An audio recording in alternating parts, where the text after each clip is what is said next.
Good. Hey, everybody. Thank you so much for inviting me into your living room today. I hope you're being safe. I know it's still a pretty scary time out there. I wanted to talk about changing nutrition needs. So, we're going to talk about what exactly changes as we get older and where we should put our nutritional priority. We're going to discuss the changing nutrient needs throughout the life cycle and actually describe the relationship between the physiological changes and what impact that might have on your nutrition and hopefully to prevent disease, because that's the whole point. So, as adults, we're concerned with what? Our body composition. And unfortunately, our body composition changes very quickly. By the time you hit 30 years old, we are naturally losing muscle mass just through the aging process, unfortunately. And of course, we're gaining body fat in the process too. We're also worried about bone loss. You know, osteoporosis and osteopenia don't happen overnight. It's going to develop over time. So it's something that I try to teach my younger adults. Let's start now to prevent osteoporosis from happening by the time we're in our 60s and 70s. Vitamin deficiencies are actually still pretty rampant in the United States, believe it or not. We've got iron deficiency anemia is still the #1 type of anemia in the US and actually worldwide. We have increased incidences of neuropathy. We've got dementia that's actually related to vitamins. So we're going to talk about that. Hormone depletion. Now, the thing with hormones is that as we age, the endocrine system kind of slows down a little bit in the sense of secreting hormones like TSH and growth hormone and cortisols and things like that. And there really aren't too many connections between diet. I wish there were, because I happen to have Hashimoto's, which is a hormone depletion of my thyroid. And there's not too much I can do about that. There are gender specific challenges as we get older, right?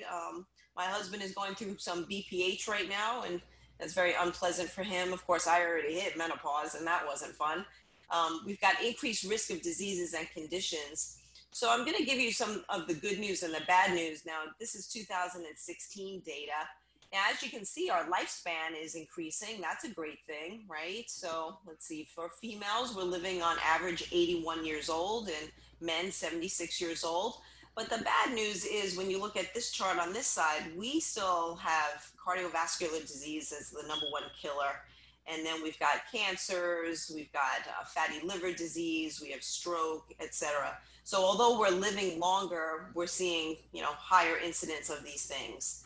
And unfortunately, heart disease, again, doesn't just develop when we're, in our 40s. We actually have cases of 7-year-olds that actually have atherosclerosis, which is the beginning of heart disease. It's just awful. So what are some common nutritional deficiencies that we see? Well, we have deficiencies in our fat-soluble vitamins, and I'm going to be talking about vitamin D. Our fat-soluble vitamins are actually vitamin A, vitamin D, vitamin K, and vitamin E. We rarely see a deficiency in vitamin A or vitamin E or even vitamin K unless you have some sort of GI disorder or liver disorder. But vitamin D is actually very high in terms of deficiency. And I think part of that has to do with the fact that we make vitamin D, but not so efficiently. And as we get older, it's even less efficiently made by the body. And there aren't too many food sources, but I'll show you which ones that we should be eating. Water-soluble vitamins, vitamin B1, B2. B1 is thiamine, B2 is riboflavin. We rarely see a deficiency in that as long as you're eating fortified foods, which most of us are. Even if you're eating, Raisin Bran or oatmeal, all of that has B1 and B2 in it. But B12 I put stars next to just because, again, from the aging process, our ability to absorb vitamin B12 from our food actually decreases. We see deficiencies in folic acid. We also see actually vitamin C deficiency, even though that's actually one of the most abused vitamins is vitamin C, but we still see deficiency, believe it or not. Minerals like iron, zinc, copper, iodine, selenium, we see deficiencies in those, and definitely calcium. And I think the reason why we see deficiency in calcium is that we need a lot of calcium, actually. We need, well, I'm going to show you shortly, but we need anywhere between 1,000 to 1,200 milligrams a day, and it's very difficult to get that from our diet. So I'll give you some suggestions. Low fluid intake. I know next month we're going to be talking about hydration and maybe give you some strategies on how to increase your fluid intake. It's so important, but we really don't drink what we're supposed to. We've got low protein intake. We have conditions called sarcopenia. So as we're losing muscle mass, we're actually really losing a lot of muscle mass where it's turning into a condition where we have a lot of weakness. So I'm going to talk about that. And then when you look at the diets, our diets are increased fat, sugar, and calories, unfortunately. Okay, so this crazy chart that I kind of referenced here, this actually shows you all the essential nutrients that's needed by the human body. So, of course, we need glucose. Glucose is our blood sugar. We need to have an even blood sugar within a range because blood sugar is what supplies all of the energy to all of our body organs. That's why it's so critical to have it within a certain range physiologically. So if we eat sugars or we eat carbohydrates, our body's going to break them down to create glucose. If we have conditions like pre-diabetes or diabetes, we have a hard time regulating that glucose within that certain level, and that's why sometimes we have to take medications. Linoleic and linolenic acids are the essential fatty acids that are so important for our brain health, our nerve health. It helps our joints. In little kids, it actually helps their brain development. But our brain is already fully developed, right? Indispensable amino acids, those are the amino acids that are found in proteins. And the indispensable amino acids are the ones that we have to get in our diet, because if we don't, we can become protein deficient. The dispensable amino acids are the ones that our body makes. So we can actually make those, but we can't make them if we don't have the indispensable amino acids. So I worry about my patients who are vegetarian or vegans, or if you have a very low intake because you don't feel well or you just don't feel like eating, that's what can lead to that sarcopenia. And then, of course, those vitamins I mentioned, the minerals, and the water. So I wanted to show you this chart. Of course, there won't be a quiz at the end of this, I promise. But these are the dietary reference intakes that are put out by the Food and Nutrition Board from the Institute of Medicine. And if you've ever seen these charts, as you can see, the amounts that are recommended are based on age and gender.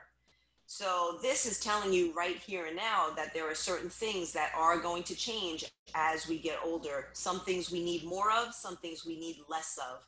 So this is just an example. So vitamin, if you are within the age of 31, actually 14 and older, you need 700 micrograms per day, which would be less than the kids if you're female. And men, let's see, my men, you need more, 900. So this is just a chart to show you that different nutrients require different amounts based on your age, based on your gender. And that goes to say the same thing about the macronutrients. Now, the macronutrients are the carbs, the proteins, and the fats. And not a lot of people actually look at this chart because we are all following a low carbohydrate diet. But as you can see here, this is the dietary reference intake for carbohydrates. If you are, let's see, the age of, 31 to 50 or even older, you need about 130 grams of carb per day. And same thing with females. And I'm going to give you a little bit more detail on that shortly. Fiber is another thing that we need a lot of, but unfortunately the American population does not eat a lot of fiber. Our average fiber intake is only about 14 grams per day, which is not enough. Fiber is really healthy, not just for our intestines and our GI tract, but it also helps you to regulate your blood sugars, your cholesterol, even your blood pressure. So as you can see here, men need about 38 grams per day, but then as you get older, between 50 and older, you have to reduce that to about 30 grams per day, just because it would be harder to digest fiber. And for females, we need about 25. I'm within this age group. I'm within this one, 21 grams per day. So I actually eat a little bit more than this just because I have a condition that I'm trying to treat. And then if you're over 70, if you're a female, about 21 grams per day. So we are still very deficient at 14 grams. Now this chart shows you protein. Now I'm going to show you exactly how we should calculate protein. Protein is actually the macronutrient that we eat a lot of. And I think that's because a lot of us are following a high protein diet, or sometimes we're following the Atkins diet. So the recommended intake, if you're falling with this age, 50 to 70, is only about 56 grams per day, which sounds kind of low. And for women, about 46 grams per day. Honestly, when I talk to my patients, I don't really look at this chart. I actually want to calculate how much protein you need as an individual, which is actually based off your weight, not just your age. So I'm going to show you how to do that shortly. And then, of course, fat. Fat is another macronutrient that we Americans eat too much of. You know, we're eating processed foods, we're eating fried foods. We don't need that much fat. We do need some. It is necessary for health, but we just definitely overdo it. So the American Heart Association is telling us maybe between 20 to 35%. So I'm going to show you, translate that into real numbers shortly. So this picture does look a little bit scary, and what this picture shows is somebody that has that muscle wasting, somebody that's lost a lot of protein mass, not just maybe due to the aging process, but maybe also due to conditions or disease. So when you look at age-related, we can't control that. If we have certain conditions, low vitamin D, that we can control. Our hormones that actually induce growth actually decrease. My husband actually said that to me the other day. He used to be pretty buff, and now he's 62 years old and he's lost a lot of muscle mass. And I tried to explain to him it's not his diet or his exercise, but it is related to the fact that he has low testosterone. Some of us are doing those yo-yo diets, and that's one of the dangers of doing yo-yo diets. You could be losing muscle mass instead of doing it the right way and losing fat.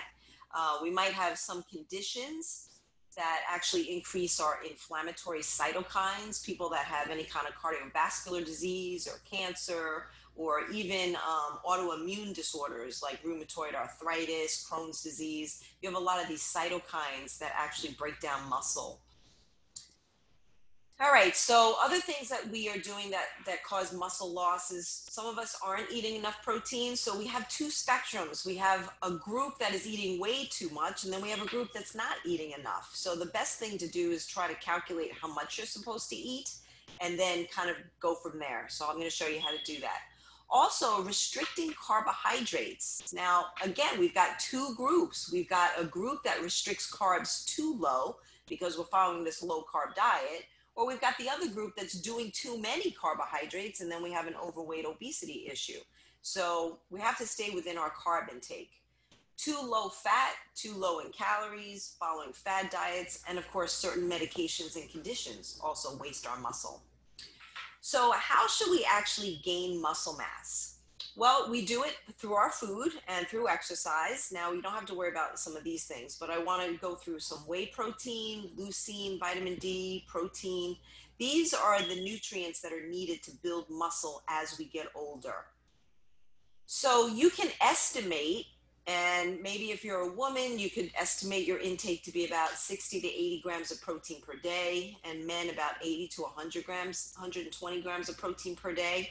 And this is just a theoretical number that we dietitians use to quickly calculate how much protein might be in a meal. So you know how dietitians are always saying, okay, do 3 ounces. That's about, the size of a deck of cards. Well, 3 times 7 would be 21. So approximately this piece of meat has about 21 grams of protein. That's a really quick way to just try to guesstimate how much protein you're eating. So this is what you can probably do later when you're bored and you have nothing to do. You can calculate how much protein you actually need. And the way you would do it is you have to know how much you weigh. Okay, so I just use an example of a woman that weighs 150 pounds. And of course, everything in the medical field is in the metric system. So you have to convert that to kilograms. So 150 pounds divided by 2.2 equals 68.2 kilograms. So if I wanted to recommend how much protein this woman needs to prevent muscle loss, because she's older, she's at least in her 70s, we multiply 68.2 times 1.2, and it comes out to be about 82 grams of protein a day. So this is just a quick way that you can figure out how much protein you actually need based off of your weight. So that sounds like a lot, right? 82 grams of protein. Oh my gosh, am I going to be eating protein all day? Well, I just gave you just a quick menu. This is actually a menu plan of one of my patients. And she eats a 3 egg white omelet. She puts 1 slice of low fat cheese. She has an apple for a snack, 4 ounces of grilled chicken breast on her salad. In the afternoon, she measures out her nuts just because she knows that she can overdo those nuts. So she measures them out. And then for dinner, she had a 4 ounce filet mignon, some asparagus, and a baked potato. And then for dessert, she had a half a cup of frozen yogurt. So when you look at this menu, it doesn't look like it's too much food, but it does equal to approximately 82 grams of protein. And she's doing pretty well on this type of menu.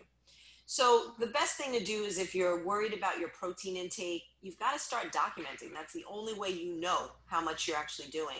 So that's why I always encourage my patients to self-monitor, either by doing MyFitnessPal or Lose It or SparkPeople.com, those really easy apps where you can just type in what you're eating.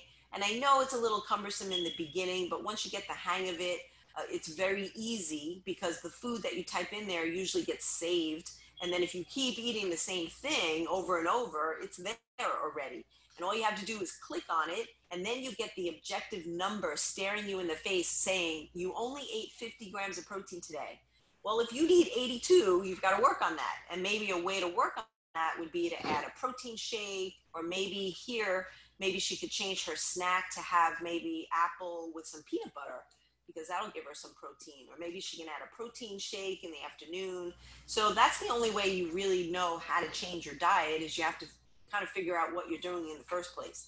And the only way to do that is to, have a nutritionist calculate it really quick, or try to self-monitor with those apps. Now, I wanted to focus on this thing. Leucine is a really amazing amino acid. It's actually called an indispensable or essential amino acid. It's a branched chain amino acid, so it's actually a very special amino acid. And this amino acid is found in these foods: steak, soybeans, tofu, cheese, chicken, pork, most of the animal products, right? Fish, seafood, beans, nuts, and seeds. And what makes this leucine so amazing is because it's a branched chain amino acid, it goes right to building muscle. So if you are bodybuilding, or you're really trying to get more gain from your muscle, or if you feel like you've lost too much muscle, maybe you're recovering from an illness, or maybe you have some sort of illness now that's wasting your muscle, you want to eat foods that are rich in leucine, because that would actually help you to lay down and build the muscle. Another really great product is whey protein. Now, whey protein is actually the protein found in milk. So even if you're lactose intolerant, most people can tolerate whey, because whey doesn't have lactose, so it has very minimal lactose because it's the protein. The only people I wouldn't recommend whey protein to would be those that actually have a true allergy to whey, or to milk. If you have an allergy to milk, then you wouldn't be able to do whey. But I love whey protein because it has been extensively studied, mainly on bodybuilders, but also on athletes, and also in hospitalized patients, elderly patients, kids. There's so much research on whey protein to show that it builds muscle, it's an antioxidant, it helps your cholesterol, it helps your blood pressure. It's just a really healthy component found in these, usually in protein shakes. So there are different types of whey protein. You've got whey protein concentrates, isolates, and hydrolyzed. So if you are doing protein shakes and you're making a smoothie in the morning, the best type of protein, if you can, is try to go for the protein isolate. Hydrolyzed whey protein is the best, but it happens to be very expensive. So I go to the second best, which is the whey protein isolate. And so all you need to do is read the label of that protein shake that you're drinking, or if it's a powder, just read the ingredients and make sure that it has this as the first. Now, if it's a whey protein concentrate, you're still going to get benefit from that too. So I don't want you to think you won't. A lot of products over the counter, like if you were to do like an Atkins shake or an Ensure or Premier Protein, most of those are whey protein concentrate, just because those are less expensive to manufacture. And it's still pretty good. It just digests a little bit slower, so you don't have that full absorption. But I think if where could you fit whey protein? If you're a milk drinker, you're drinking whey. If you're not a milk drinker and you don't mind doing some sort of dairy, then maybe a protein shake made from whey might be a good component in your diet if you're trying to build your muscle. Okay, so next is carbs. Now, carbs are like scary because, like I said, a lot of us are following a low carb diet. Maybe we overdo carbs. I have a lot of patients that almost feel they have an addiction to carbohydrates, so they try to restrict it. And it's okay to restrict your carbs, but you can't go to zero. That wouldn't be healthy for your brain or your body. Now, according to that chart that I showed you, we need approximately 130 to 135 grams per day for brain health. Unfortunately, many of us are eating, I calculated one food diary of a patient that I have, and she's eating about 232 grams of carbohydrate a day. So for her, we need to bring that down a little bit because she is trying to lose weight. But if you're trying to build muscle and stay healthy, if you're going to a 30-gram carb per day diet, and a good example of that would be the keto diet. If you're following the keto diet, it is an extremely low carbohydrate diet. It gives you anywhere between 15 to 30 grams of protein of carb per day, which from a nutrition perspective is too low. You could actually be getting, that brain fog. You almost feel like you got the flu, and that's because your body's pushing into something called ketosis. It doesn't really like to do that. Ketosis is like an emergency energy source. So if you're eating extremely low carbohydrate, you're forcing your body to use that alternative source, and it doesn't really like to do that. And what it's also going to start to do is break down your muscle. So again, it doesn't like to do it. So instead of being afraid of carbohydrates, what we need to do is time the intake of the carbohydrate. Carbs are good for us. And I'm not talking about, the Doritos and the potato chips, but we should be eating carbs. So what I always encourage my patients to do is try to time your carbohydrates around your physical activity. Even if you don't exercise, if you're doing physical activity during the day, you're house cleaning or doing some gardening or, just your daily activity, climbing stairs, that's when you're supposed to be eating the carbs. But if you're kind of low key, like in the evening, you've already, played your golf, now you're relaxing, you're watching TV. Well, guess what? This is what we're doing. We're eating carbs because we're having a bowl of ice cream now. Well, guess what? If you're trying to retain muscle and get rid of fat, that's probably not the best timing of your carbohydrates. So you definitely want to watch the sugar intake late at night because that also spikes insulin, which would just lay down fat, basically. So a good starting place would be, and this is according to the guidelines, about 40 to 45% of your calories should come from carbohydrates. Okay, so I gave you an example. So just say you're eating 1,200 calories per day. We go to 45%. 45% is about 540 calories from carbs. When we divide that by 4, because there's 4 calories per gram, it's 135 grams of carb per day. Now, when you think about carbohydrates, let's see, you could get up to a carb intake pretty quickly. 1 serving of fruit. Okay, so what's a serving? Let's just give an example. So 1 orange, 1 regular size orange gives you about 15 grams of carbohydrate. Half a cup of oatmeal gives you about 15 grams of carbohydrate, right? So 1 slice of bread, depends on the size of the bread. Sometimes it's even more, but 1 slice of 1 ounce bread would give you about 15 grams of carbohydrate.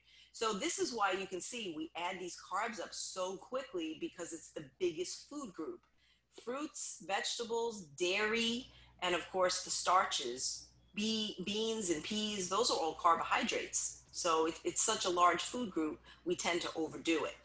Our cereals, even milk, if you had a glass of milk, because of the lactose in the milk, that counts as a carbohydrate as well. So 1 8-ounce glass of milk has anywhere between 12 to 15 grams of carbohydrate, and it's mostly in sugar. So when would you do that? Let me go back to that. So when would you actually eat something like that? Well, that would be pre-exercise. So just say you're going out for a round of golf, or you're a tennis player, or you're going swimming. that's when you want to start doing those carbs. So maybe for breakfast, you can have that fresh fruit smoothie, or have that whole grain cereal. I have some clients, actually, they're tennis players, and they were saying to me, oh my gosh, I didn't eat the carbs. I would eat my egg white omelet. Well, actually, no, the egg white omelet wouldn't be the best food for the tennis match, because you want the carbohydrates for the energy.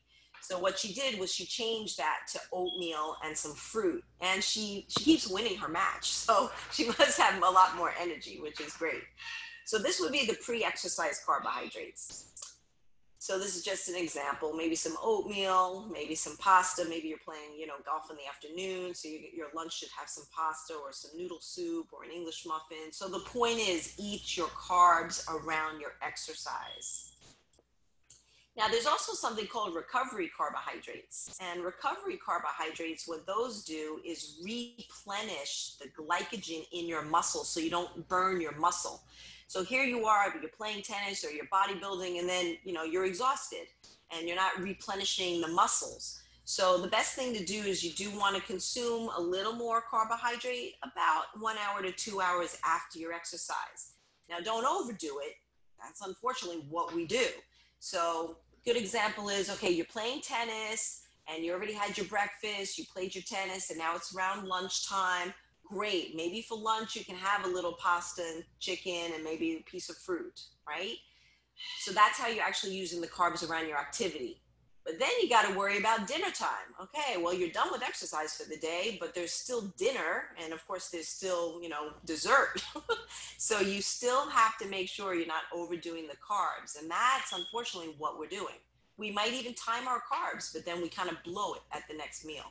So kind of keep track about your carbs. I wouldn't go more than 130 grams of carb a day, especially if you're not exercising, because then you're going to gain weight. And it's not because carbs are the enemy. It's just because carbs are really easily stored by the human body. It's our storage. Now, the omega-3s are the fatty acids that are necessary, like I said, for brain health and for nerve tissue, etc. And we always want you to eat the good fats, right? The good fats versus the bad fats. So let's talk about the omega-3s first. Those are the fatty acids. They're really, really good for our health because it helps our heart. It helps our blood. It helps prevent blood clots. So it's really, really good for us. Some of my clients and patients take fish oils because they're directed by their doctor to do that. But these are the fancy names of the omega-3s. So if you ever see these words, that's what those are. The EPA and the DHA come from fish and seafood, and the ALA is the vegetarian source of the omega-3 that's found in like the seeds and the nuts, etc. So this is just to show you an example. We can really get a very good amount of our DHA and our EPA or our omega-3s from our food. So if you are a fish eater, a seafood eater, you most likely don't need to take a supplement, just because look at this. I mean, how many ounces is this? Can't tell. The weight is 13.6 grams of, that's the oil, never mind. Let's go to salmon, the food. Okay, 108 grams of salmon gives you a lot, 1.642 grams. So, you're getting good amount of omega-3s from your seafood. But then I have patients that say to me, well, I can't eat seafood. I'm allergic to it, or I just don't eat it. I don't like it. And then maybe in that case, a supplement might be warranted. But remember, always talk to your doctor and pharmacist before you start any supplement, even if it's over the counter, because you want to make sure it's not interfering with your health or any other medications. And when you pick a fish oil, always make sure they contain both EPA and DHA, because that's the combination of omega-3. So this is just the example to show you. So this has 1,000 milligrams, but it shows you the breakdown. Now, what's the danger of too much fat? Well, I think we already know cardiovascular disease. And as you saw from the chart in the beginning, well, cardiovascular disease is still the #1 cause of death in the United States, and not just in the United States. And as you can see, many people are dying of it. We are eating a lot of saturated fat, and it's causing a lot of other problems. It's very inflammatory. Anything that's inflammatory is also a carcinogen. We have a lot of fatty liver, unfortunately. Fatty liver is going through the roof in the American population. I think that's also related to our sugar intake. You already know we have an obesity epidemic. We have insulin resistance, which is actually a pre-diabetes. And I bet most people are underdiagnosed on insulin resistance. I can't tell you how many patients I actually help, and I'm looking at their labs, and their A1C is like a 6.2, a 6.1. So I'll just ask them, hey, did your doctor ever tell you that you have pre-diabetes? And they're looking at me cross-eyed like, oh my gosh, no, nobody's ever told me I had pre-diabetes. But that is pre-diabetes. When your A1C is above 5.6, that could be a pre-diabetic situation that you want to try to ameliorate before it turns into diabetes. Metabolic syndrome, that's just a fancy term that means you have insulin resistance, you have high cholesterol, and you have high blood pressure. We have high cholesterol, we've got high triglycerides, we have atherosclerosis. High triglycerides and high cholesterol are dangerous because it leads to atherosclerosis. Okay, that's why we don't like this. So if you're going for your wellness checkup, I'm sure your doctor is testing your lipids.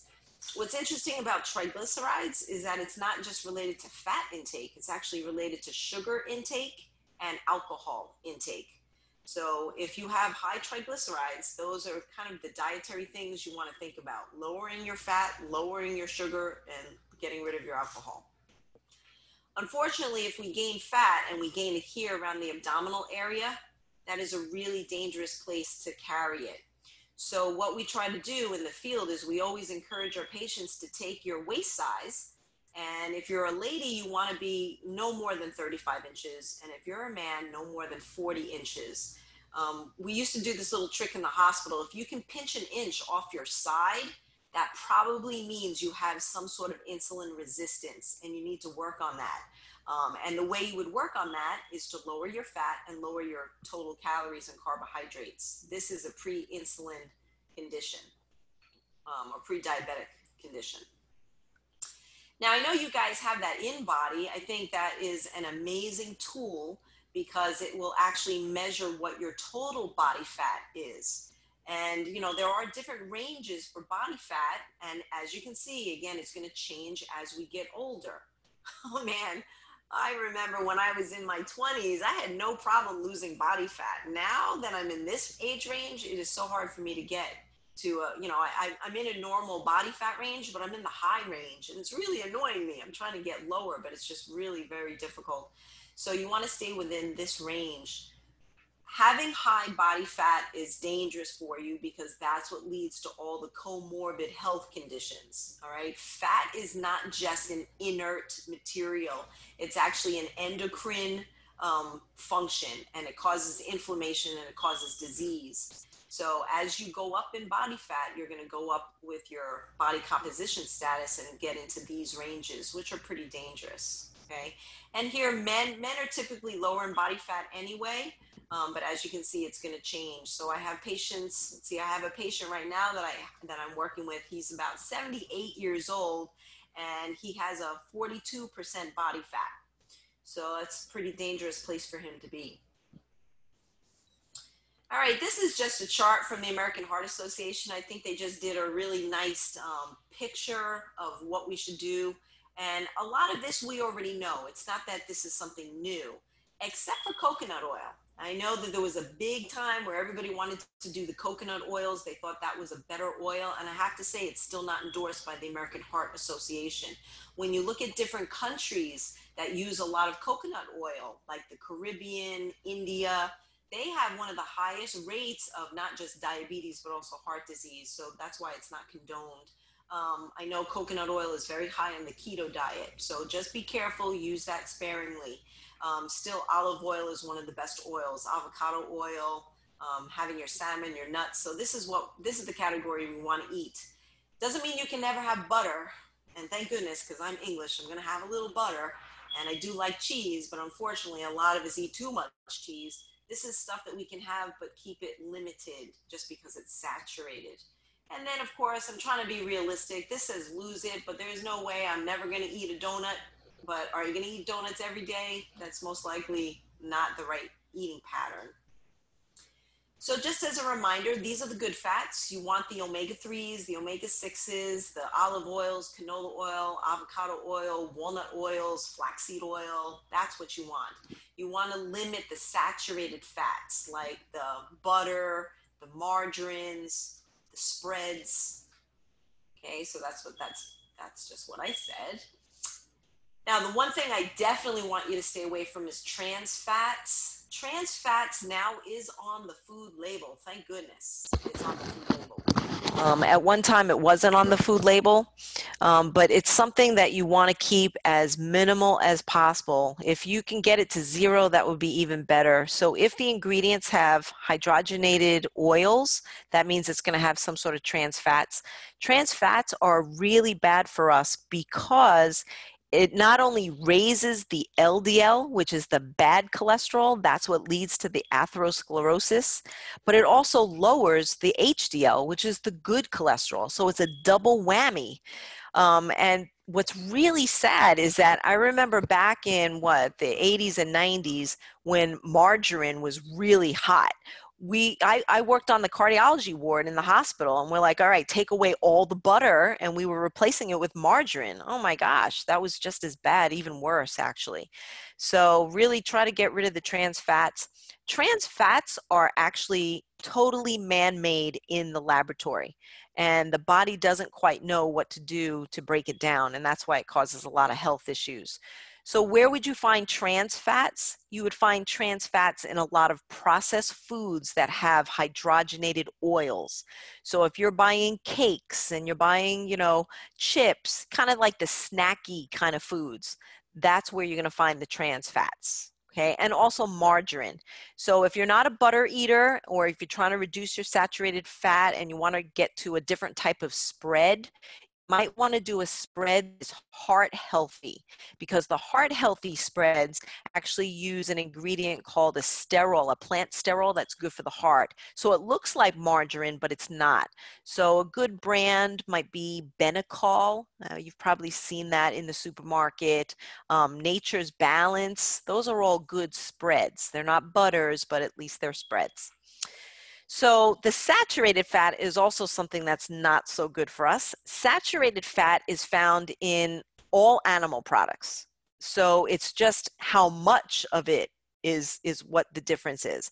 So the American Heart Association is telling us to keep saturated fat to no more than 10% of our calories. And I have to tell you, very hard to achieve if you're eating animal products for 3 meals a day. So you might want to consider maybe having a couple of vegetarian days a week. That'll actually really help. Or at least, looking at some of your meals. If you're an egg eater, okay, you're doing eggs for breakfast. Maybe your lunch can be totally vegetarian. Maybe a chili without the meat, like a meatless chili, or a lentil soup, or maybe a salad, a nice big vegetable salad, trying to decrease some of the saturated fat that we're eating per day. Again, I just showed you the numbers. So on this 1,200 calorie diet, I'm going to show you just how hard it is to follow this diet. Just say you have about, so you're keeping between 30 to 35% of your calories from fat.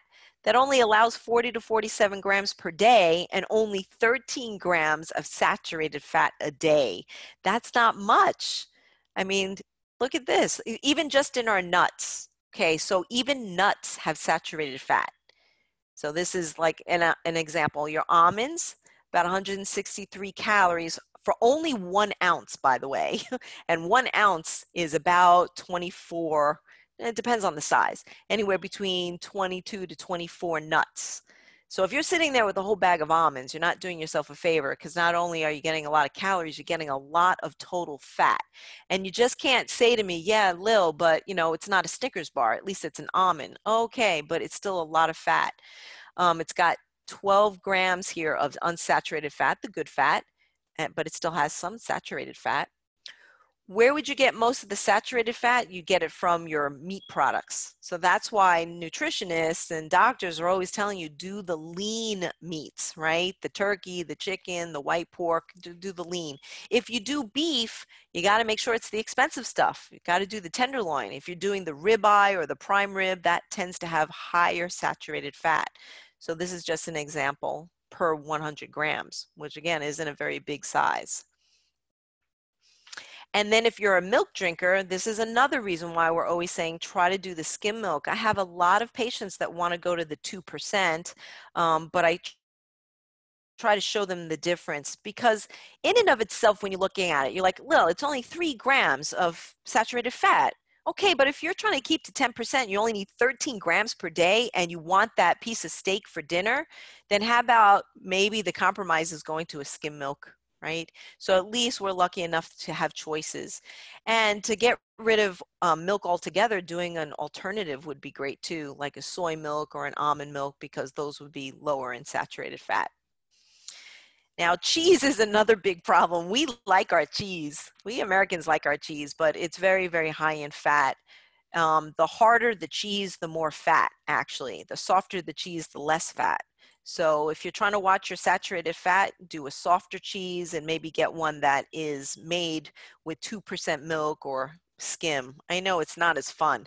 So if you decide, well, Lillian is crazy, I'm not doing that, I want to have my cheese, okay, then your other choice is to really reduce the portion of it. And then this is just an example of all the oils. We use a lot of oil in our food, and foods are made with oils too. So that's why we're eating a lot of fat. So really just the summary from the fat is you can't go to zero. We do need some. The best thing to do is read your food labels. If you have something that has trans fats, think twice about it, maybe put it down. The oils that you cook with and eat with should probably be olive oil, walnut oil, avocado oil. Those should be the number one. Doesn't mean you can never have coconut oil. I mean, I make an Indian curry, I'm going to have a little bit of coconut oil, but it's not something that I'm going to use every day, and I'm going to use it very sparingly. Same thing with my butter. You can't tell me I can never have butter. That's just unrealistic. So I'm going to have a little bit of it, and I'm not going to have it every day.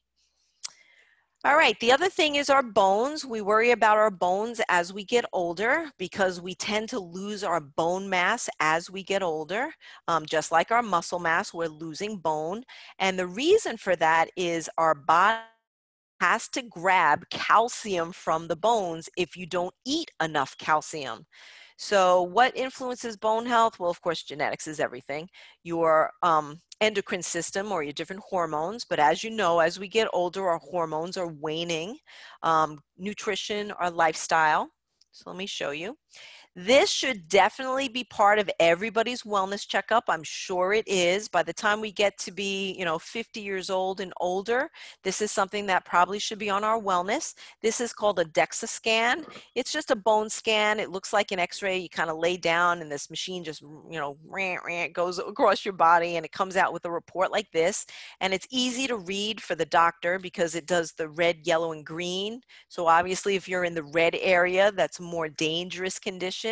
The yellow is caution. That means we've got to try to prevent. And the green is a good area, but we want to keep it green. So this report would show the doctor where are the hot spots on your body. The hot spots on your body for bone loss would be your hip.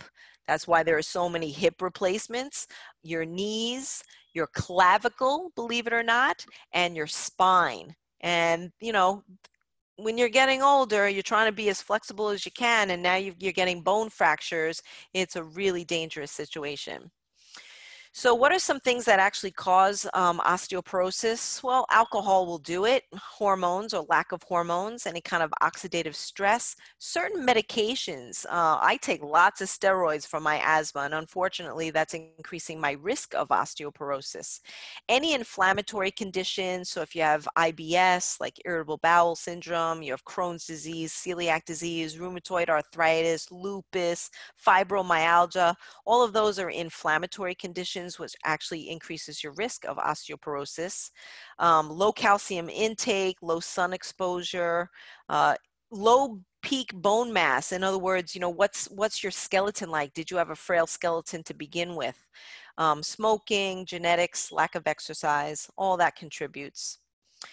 So these, I wanted to show you what this is because this is definitely harmful to our bones, especially if they're taken in excessive. And I put sodium and caffeine as excessive because, again, these are very high in the American diet. Excessive sodium is defined as greater than 2,300 milligrams per day. Now think about it. 1 teaspoon has, you're like a quarter of the way there. If you're eating processed foods, if you're eating canned soups, if you're eating canned vegetables, frozen meals, all of those will have high sodium. We have to have sodium in our diet. You can never go to zero, but you really want to make sure you don't go over 2,300 milligrams per day. And if you are on high blood pressure medication, you should definitely keep that even lower to maybe 1,500 milligrams per day. And that's according to the American Heart Association. We Americans eat approximately 3,500 milligrams per day. So you can see we're already eating too much sodium. And what sodium will do is not only hurt our health, our heart, it hurts our bones. It actually draws out calcium even faster. So that we don't want. Okay, excessive caffeine. We like our coffee too. Doesn't mean you can't have any, but if you're drinking a lot of coffee, i.e. you're drinking, 4 to 6 cups or even more of caffeinated coffee per day, or maybe you're drinking cola, or maybe you're drinking excessive teas or Red Bull or anything like that, or, some foods have caffeine in it too, right? Like chocolate. um, Hopefully you're not eating 400 milligrams of chocolate. That would be a lot of chocolate. But caffeine also wastes calcium from our bones, so that can contribute to osteoporosis. Alcohol, now excessive alcohol is actually defined as this. If you are having more than 1 drink, if you're a woman, or more than 2 drinks as men, it's actually considered excessive alcohol from the perception of osteoporosis. So the size also, 1 ounce drink, if it's hard liquor, 12-ounce beer, 5 ounces of wine. So if you're drinking more than that, you're actually putting your bones at risk. Excessive sugar, that's another thing. What it actually does, and this is pretty interesting, is excessive sugar actually limits how much calcium and phosphorus is actually absorbed by our intestinal tract to build our muscle. Excessive sugar is defined as more than 5 to 10% of your calories. All right, so let's give an example of that. So just say, I'll use easy numbers. You're doing 1,000 calories. I have a calculator right here because I can't do math. So 1,000 calories, and just say 10% of that is 100 divided by 4. That would mean you could only have 25 grams of sugar per day. All right, so let's translate that into food. So if you have a cup of regular yogurt with fruit, you're probably already getting 17 grams of sugar. If you're having an 8-ounce glass of orange juice, you're having like 23 grams of sugar. So you just blew it for the whole day. So sugar is found even in healthy foods. So if you're eating your fruit, okay, eat your fruit, but maybe not have that on the same day that you want your ice cream. You have to really reduce sugar. We eat way too much sugar. Excessive dark sodas, especially cola. Unfortunately, colas contain phosphoric acid. They're really not good for our bones, and it's really not good for our liver and our kidney either. So try to really limit those. And excessive protein intake. So if you had, very high protein intake, more than 30% of your calories, that could also increase your risk of osteoporosis. This is also harmful for bones because we don't get enough of it. So if you're not having enough calcium, if you're not having enough vitamin D, if you don't have enough vitamin K, and if you don't have enough protein, all of this can also lead to osteoporosis as well.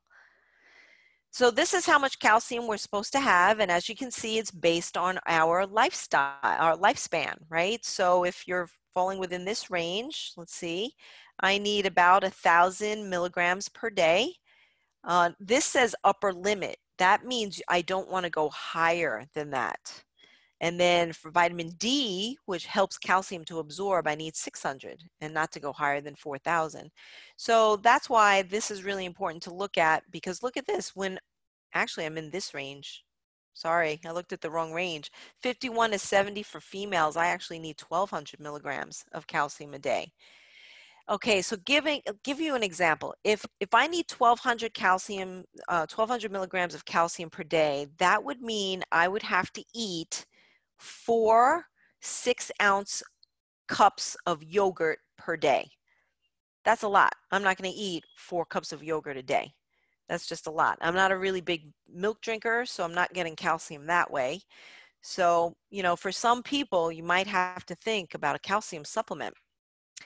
Definitely don't go too high for calcium. Too high calcium has actually been linked to a heart problem in our females.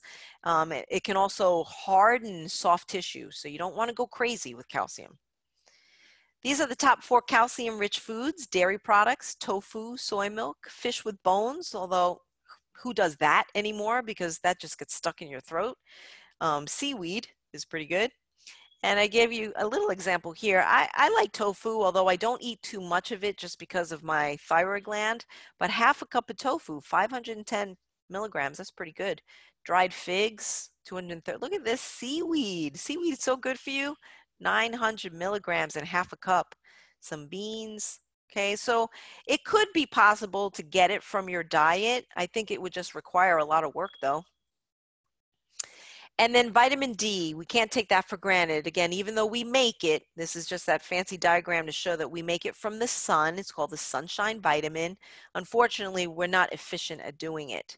And there aren't that many food sources of vitamin D. These are just some examples, though, like the hemp milk, the soy milk, the almond milk, the rice milk. These are all fortified, actually, with vitamin D.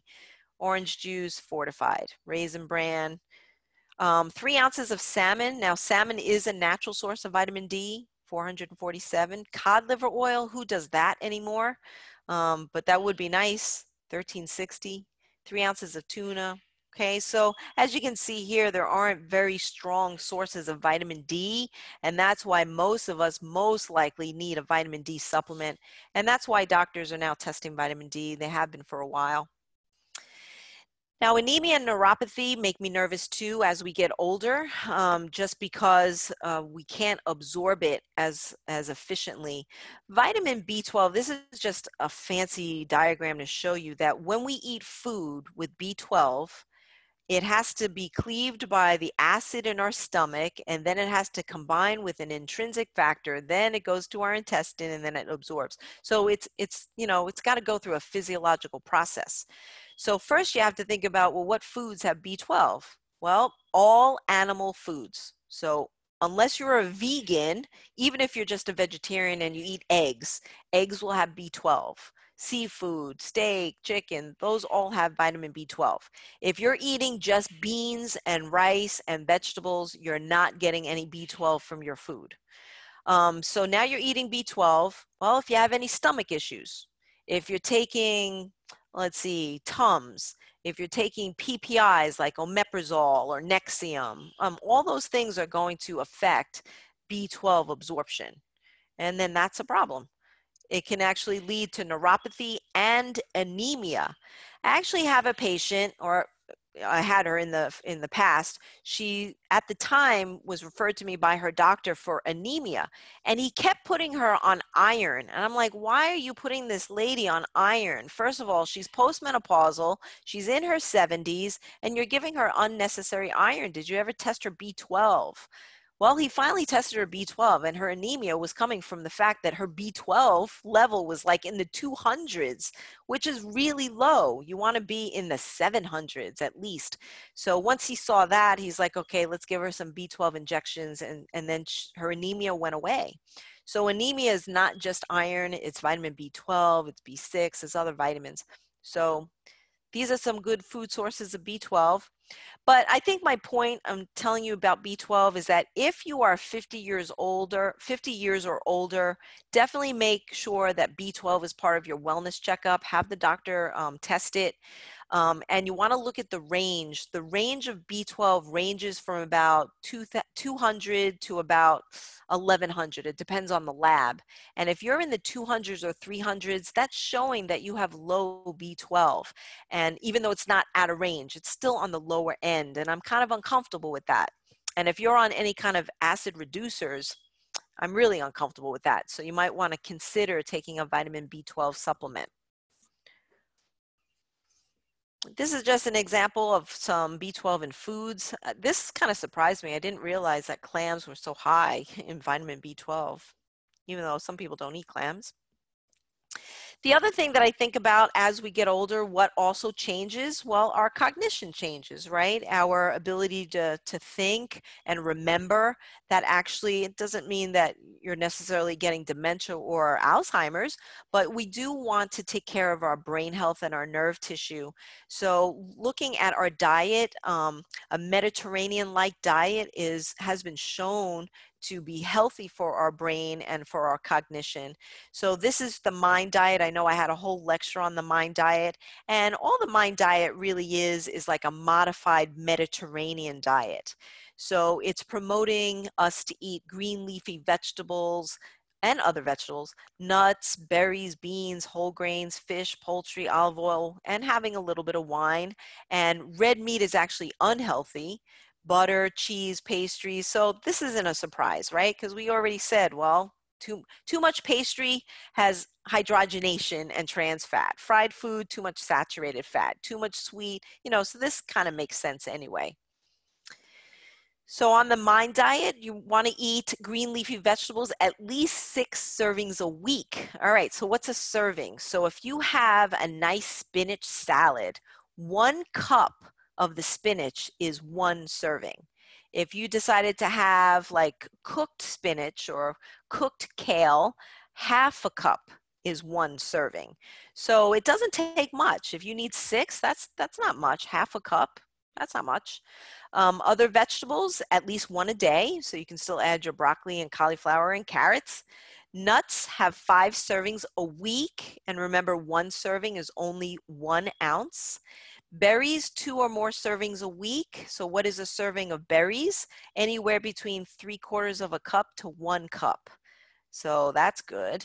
Beans, if you like your beans, at least 3 servings a week. So 1 serving is half a cup. And what's nice about the beans is it also gives you fiber. And since we have to increase our fiber, you can kind of kill 2 birds with 1 stone. Whole grains, we need 3 or more servings a day. Remember, a serving of whole grains is only about half a cup of cooked. So if you're doing oatmeal, pasta, rice, things like that, that would be half a cup is 1 serving. And bread is about 1 ounce.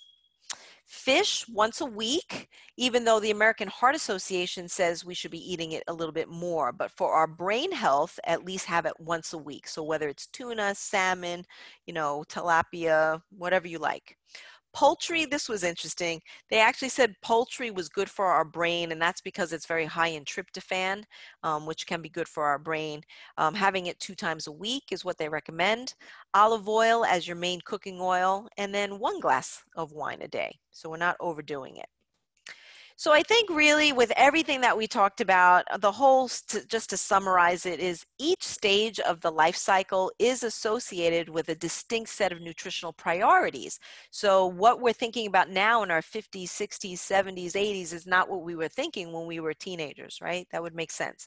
The focus as we age is to always adjust the macronutrients. Don't overdo the carbs and don't underdo the carbs.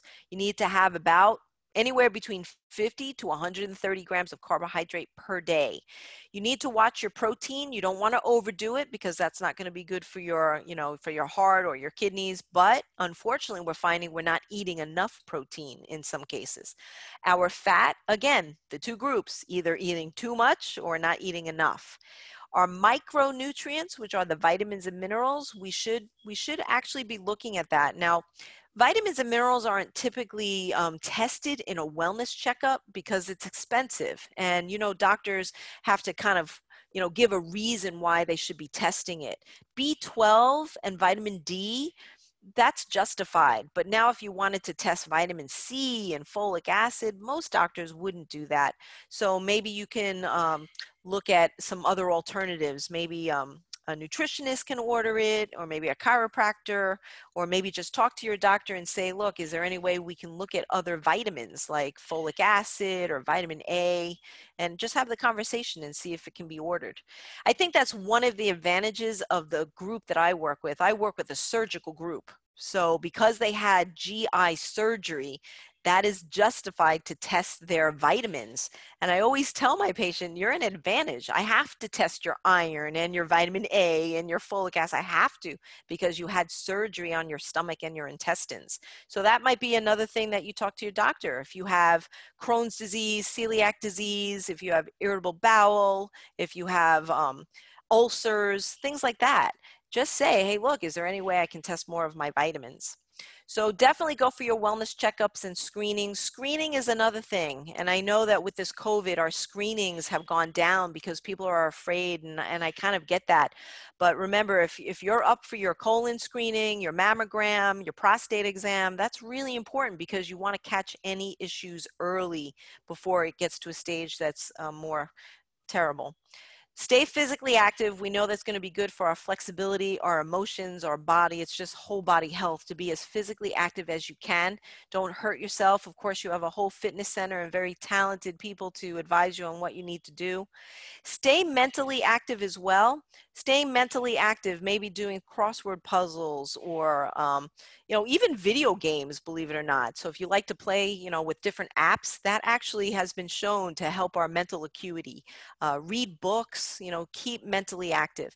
Stay sociable and social. I know this is hard with this, new way of life here, but if we can be sociable even through Zoom or telephone, or if we can get together with social distancing, because it's so important. We are social creatures. We cannot be isolated. It's not good for our health. Eat a variety of healthful foods. Doesn't mean that every once in a while you can't splurge it and have a piece of pizza and have a hot fudge sundae. Absolutely. Why not? That's part of it too. But you have to look at what you're doing on the everyday basis. And is it more healthy than not? I hope so. Take a vitamin and mineral supplement if needed. Now remember, vitamins and minerals are not innocuous substances. You don't want to just go and buy a bunch of stuff off the shelf. You want to make sure that you're taking it for a reason. I can't tell you how many patients I have. They have a whole bag full of vitamins. I'm like, well, what are you taking that for? And what are you doing that for? They have no clue. They're just saying, oh, I heard it was good for me. Yeah, and then I look at the medication and it's actually more harmful for them. So if you want to take any kind of vitamin or mineral supplement, just run it by your doctor and your pharmacist, especially if you're on medications. Stay hydrated. We'll give more tips on that next month. I think that's what the topic is, but staying hydrated is very important. Remember, as human beings, we're 60% or even more of water. If we don't get enough fluid, our body is not going to function efficiently. You got to get your rest. We got to get some sleep. It's always controversial how much sleep we should be getting. I think just the research is in consensus. You should be getting probably about at least 6 hours sleep. Remember, you really heal as you rest and sleep. So we should be doing that. And definitely laugh and have fun. Laughing and having fun is all part of good health too. So that's my lecture for today. I hope you enjoyed it. I know that it's taped, so if I talk too fast, you can re-listen to it. But it's always a lot of fun. I always feel like I'm talking to myself though. I'm looking at my computer talking to myself. So I have you guys on the side so at least I can see you. Do you have any questions for me? I do. Tell me. I'm curious about this keto diet, and Yeah. they've also got these keto pills or something. And I Yeah. have an issue with my liver, and I think ketosis is not good for that, is it? I agree. A keto diet is a very high fat diet. Now, it does promote more of the good fats. So it's not saying go eat, bacon every day like the Atkins diet. But unfortunately, if you have a condition with your liver, I wouldn't recommend it because there's research to also show that the keto diet increases the risk of fatty liver and gout. So it's not really something that I would recommend for you. I'd rather we look at the fat intake and the calories. I mean, if your goal is to lose weight, if that's why you wanted to do the keto diet, I'd rather you look at your calories and your total fat rather than just going on a high fat diet. See, the premise of the keto diet was to put your body through ketosis is really good for kids that have seizures because the ketones wouldn't induce the seizures. So that's really where the keto diet came about. It was created for kids with seizures. But then, of course, through science and observation, we saw that patients were losing weight, and now it became this weight loss diet. So there So is some research that's going into it, but I don't recommend it for many of my patients. I really don't. I'd rather modify it. I don't think it would be totally healthy for you to follow it. I didn't think so. Yeah, you're right. All right, back to the keto diet, Yeah. because my son has been on it for a year and a half now. Yeah. And it drives me insane. Yeah. How old is he? He's 55. 55. Okay. And he works, he does what is it? He goes to Camp Gladiator about 4 mornings a week. And he says, Mom, I'm fine. Right, right. Well, you know, what I would also look at when you look at high fat diets, especially the high fatty acids, if somebody is very aerobic, like if you were an athlete that was like a cyclist or a runner, your body will function very efficiently on the ketones because they just don't have a high level of body fat and they can't eat enough carbohydrates to store glycogen. So that would be another group that a keto diet might be appropriate. But I always say what you should do is go for your wellness checkup. Just have the doc take a look at what your labs are, which should include your CMP, just so we can take a look at your liver, we can take a look at your kidneys, and just to make sure that that you're getting the proper nutrition. So it's not that I would say no to everybody, but I would want to see what the situation is, how long you're on it, what, you know, are you deficient in any vitamins because you are cutting out a big food group? So, you know, it's something that somebody really would have to know how to follow. Is he taking vitamins? Not that I know of, but he eats a Eh, lot of bacon. And he also has this bulletproof coffee. He yeah, calls with the butter in it. it makes Yep, me gag. I know, I know. And he doesn't eat anything till 1 o'clock in the afternoon. Wow. So he's following like an intermittent fasting keto diet. Yeah, He hasn't told me that, but yeah, that's that's what it sounds like. Well, I know just, I mean, I'd have to see exactly what he's eating, but I have to say a lot of the components on the keto diet, which is very, very high fat, isn't really recommended long term. It really isn't. Just because we have more research to show that saturated fat does lead to heart disease and fatty liver. Yeah. I will continue my nagging. Thank you. Yes, you're welcome. Good question. All right, you guys. Well, I thank you again so much for allowing me to come into your living rooms to talk to you. It's always a lot of fun. I hope you stay safe. I really hope to see you guys soon. I really miss you. I'm glad that I can see you on the panel, but I can't see everybody. So just stay safe and we'll meet again. We will meet again next month. Thank you very much. Very helpful. Thanks, you guys. Bye.